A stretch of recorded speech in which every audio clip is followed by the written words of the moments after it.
বাবা হাসান, খাবারটা শেষ করো। খাবার অপচয় করো না। আর একটুখানি খাবারই তো অবশিষ্ট রয়েছে, খাবারটা শেষ করো বলছি। না আম্মু, আমি আর খাবো না। আমার এখন খাবার খেতে ইচ্ছা করছে না। হাসান, খাবারটা অপচয় করো না বাবা। তুমি কি জানো অপচয়কারীকে আল্লাহ পাক পছন্দ করেন না? তুমি নিশ্চয়ই আল্লাহর প্রিয় বান্দা হতে চাও, আর আল্লাহর প্রিয় বান্দারা কখনোই অপচয় করে না। হ্যাঁ বাবা, আমি অবশ্যই আল্লাহর প্রিয় বান্দা হতে চাই। তাহলে এবার খাবারটা অপচয় না করে খেয়ে নাও বাবা। ঠিক আছে বাবা, আমি এখনই খাবারটা শেষ করছি। আমি কখনোই আর খাবার অপচয় করব না, ইনশাআল্লাহ। এরপর হাসান খাবার শেষ করে ঘুমাতে যায়। আর তখন তার আম্মু হাসানকে বলল, আচ্ছা বাবা হাসান, তুমি কি ঘুমাতে যাওয়ার পূর্বে ছোট্ট আমলটি করেছো, যা আমাদের প্রত্যেক মুসলমানদের করা উচিত? আম্মু, তুমি কি ঘুমানোর আগে যে দোয়াটি পড়তে হয় সেই ছোট্ট আমলটির কথা বলছো? কিন্তু আমি তো বেশ কিছুদিন ধরে দোয়াটি পড়তে ভুলেই যাই। এখন আর আমি সেই দোয়াটি মনে করতে পারছি না, তাই পড়িনি।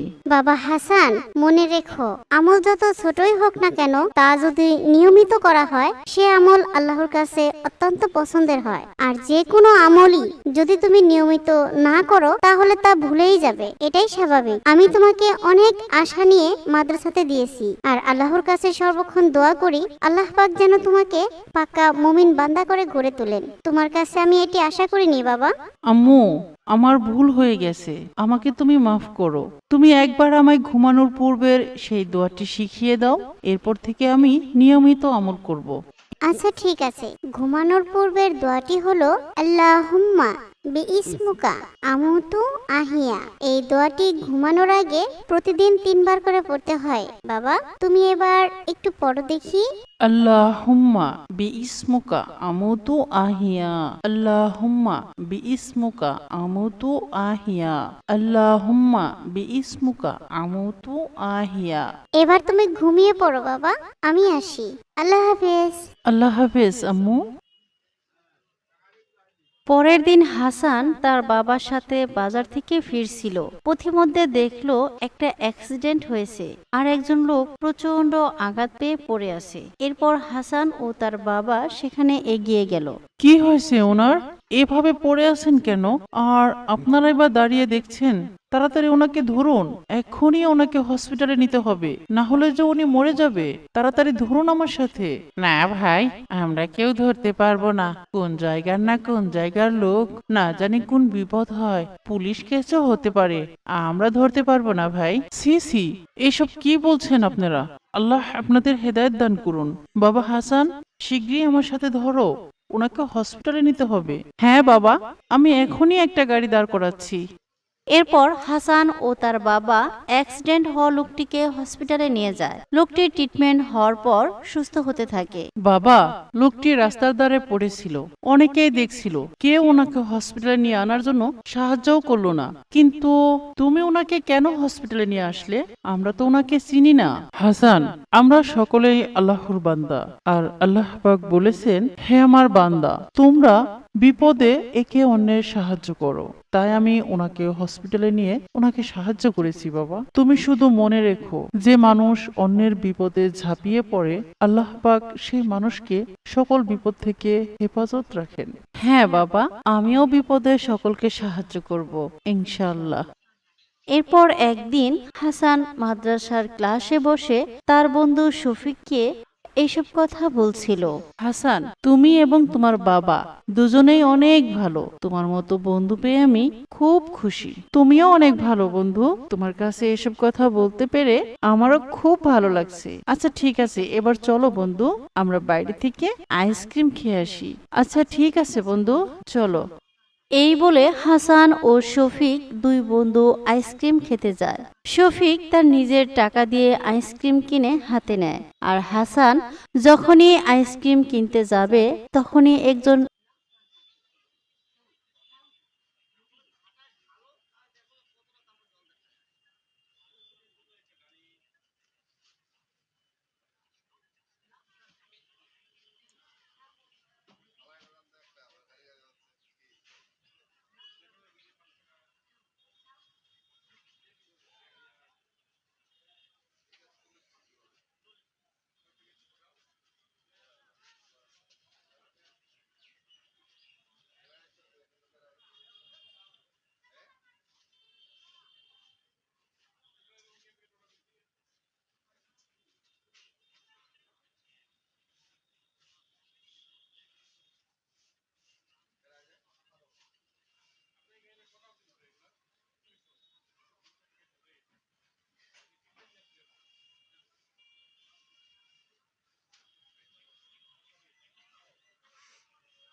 সততার মতো আছে বিভিন্ন সম্বন্ধে।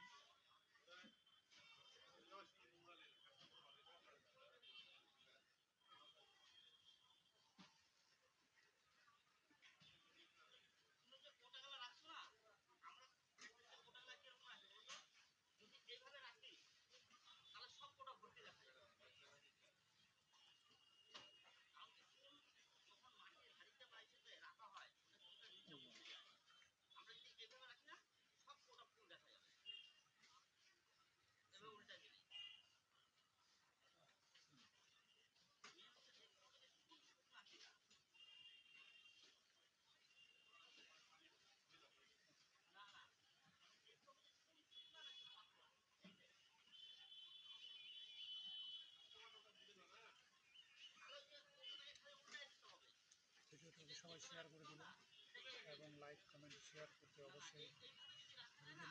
ভিডিওটাকে সবাই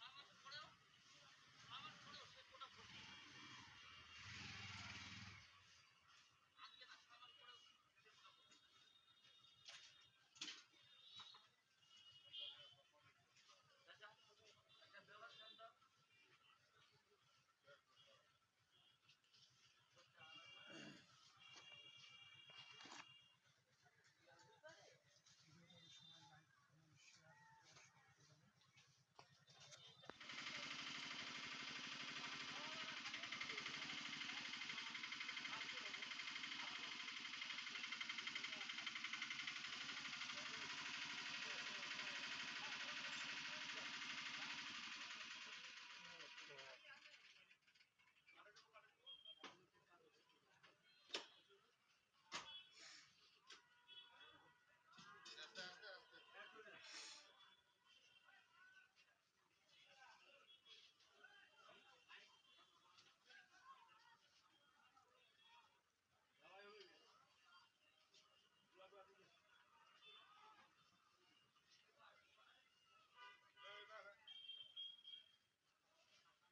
শেয়ার করতে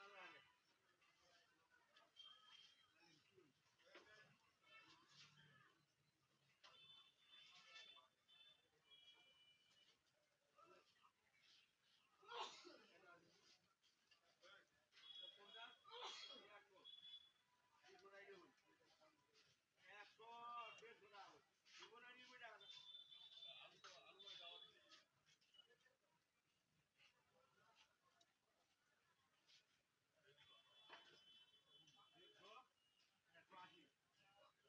তো সবাই একটু মন দিয়ে শুনবেন।